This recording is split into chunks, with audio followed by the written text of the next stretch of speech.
Hey Pizza Slices. Today I'm going to review Salt and Sanctuary. I'll be honest with you up front. I didn't even know that this game came out until a couple of my buddies told me to look it up. I'm a big fan of the Dark Souls series, and they told me that this was similar to that except in a two-dimensional space. Dark Souls 3 is coming out really soon.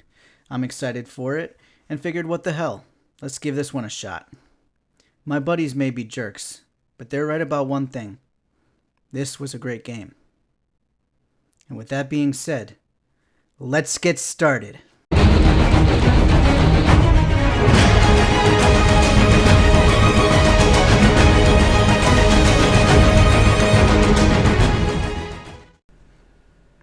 Okay, so you start off with your character creation screen. Not a lot of variety here, or much in the way of details or information. It would have been nice to see some descriptions about the different countries of origin, or even information about your starting equipment, but that's par for the course if you're familiar with the Souls franchise. It's pretty much spray and pray. I usually like to play as a paladin or some form of a tank, so that was my first build. This game does an amazing job at setting the mood. The colors used early in the game, along with the first boss encounter, really set the stage for an epic adventure. And I hate the word epic, by the way. It's so overused. Whatever. If the shoe fits, right? The storyline is pretty simple. You're on a ship that gets attacked. You battle and probably die. You wake up on the shore of a beach and begin your quest to save your princess. Or maybe that's in Mario. Who cares what your quest is? Just proceed. This game does an excellent job at keeping your attention despite the lack of an in-depth story. You meet some recurring NPCs who talk to you and give you items or brands, and usually have a couple of interesting things to say about their own personal quests. It isn't much, but it's enough to have some dialogue to look forward to. Now, you might be thinking that I don't sound too excited about a game that I said was great, so let me clarify for you. This game is great. The things that this game does well, pretty much everything else. The combat is smooth and responsive. The enemies are varied, with decent AI. The atmosphere and variety of different areas that you explore is outstanding and really well thought out. The map design is great, with tons of shortcuts and even hidden locations that can't be reached until later in the game, giving you all the reason that you need to revisit old locations again and get a better sense of how much that you've progressed. The length of the game is really perfect. In your first playthrough, without tips or helps from the internet, you're looking at maybe a 30 or a 40-hour game, but only about 10 hours if you've beaten it already and know the game. You'll get stumped, you'll be curious about what area is best to explore next, and there's plenty of forks in the road to allow you to choose. The cages versus the dome is a prime example of this, but it isn't the only one. But the benefit of these forks and confusing parts of the game is that it gives you a chance to fail, and a chance to level up a little bit while figuring out which boss you want to take on next.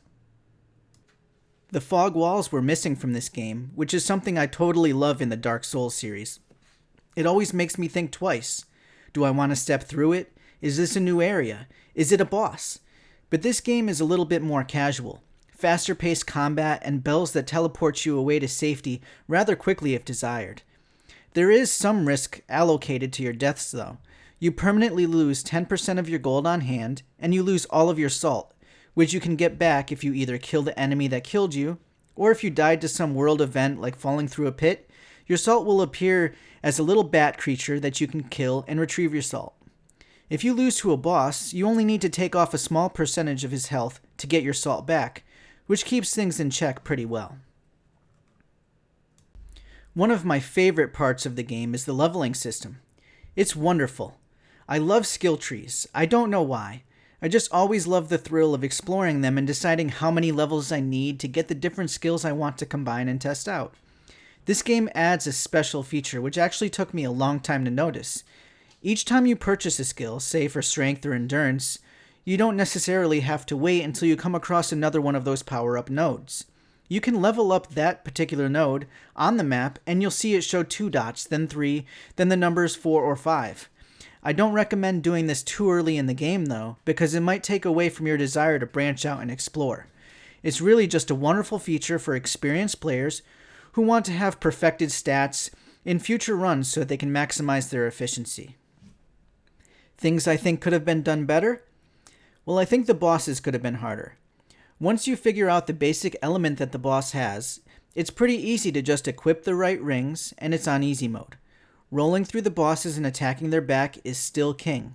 The boss variety is nice, but overall, I just felt like they were easy. I don't know how to counter this other than adding level caps for an area. I tend to play more exploratory and search for hidden gems, meaning I'm typically overpowered for the game by the time I finish. I think I was level 125 when I beat it the first time. I forced myself to stop at 100 for my second playthrough. I think 75 might be more of a good number, with 50 being a serious challenge. I'm not certain on those numbers, but if you're 100 plus, it's definitely going to be too easy for you. So my overall rating of this game? 8 out of 10. My scoring system is a sliding scale, with 5 being the average. This isn't school where supposedly a C or a 75% is average, with 59% being a failing grade. For me, I like the idea of having a baseline and moving it up or down from there. So keep that in mind when you think of my score. Anyways, I'm going to be posting a couple of other videos if you're interested.